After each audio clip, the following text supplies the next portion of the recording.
দিগন্ত ছোঁয়া বিস্তীর্ণ এই শস্য প্রান্তর দেখে বোঝা মুশকিল ভরা মৌসুমে এ বিশাল নিম্নভূমি ভরে থাকে থই থই জলে। ফসলের অবারিত এই প্রান্তর আসলে বিখ্যাত চলন বিল। ভরা বর্ষায় জেলেদের দখলে থাকা চলন বিলের বুক শুকনো মৌসুমে আপন হয় চাষিদের।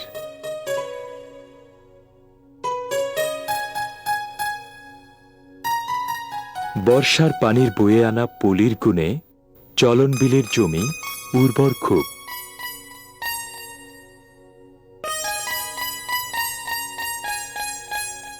নিম্নভূমি হওয়ায় চলন বিলে ইরি ২৯ জাতের ধান ফলে প্রচুর পরিমাণে।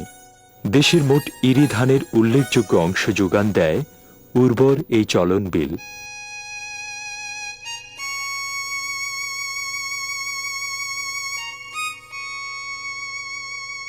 বিলের জমিনে ফসল ফলানোর এই আয়োজন চোখে পড়ে পাবনা, সিরাজগঞ্জ, নাটোর ও বগুড়ার মোট ৮টি উপজেলা জুড়ে।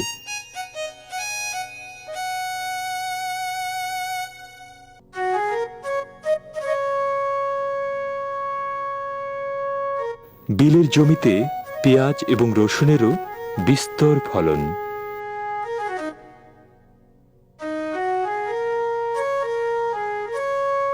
এখানে ইরি ও বোরো ধানের পাশাপাশি ডাল, গম এবং অন্য ফসলও ফলে পর্যায়ক্রমে।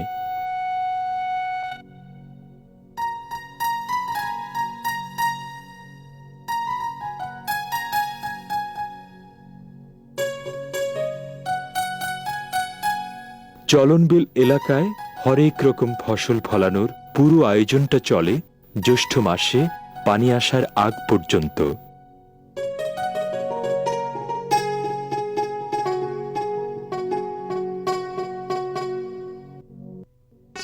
অঘ্রাণে পানি নেমে যাবার পর থেকে চলন বিলের বুক গবাদি পশুর জন্য হয়ে ওঠে চমৎকার চারণভূমি।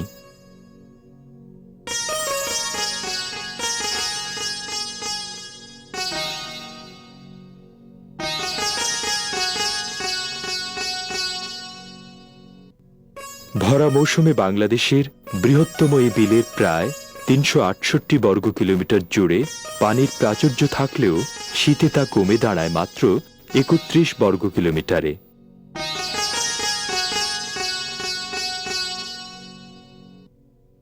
কি পানির প্রাচুর্যে, কি শস্যের সম্ভারে চলন বিলের বুক জুড়ে চিরায়ত বাংলার এমনই অপুরাণ ঐশ্বর্য।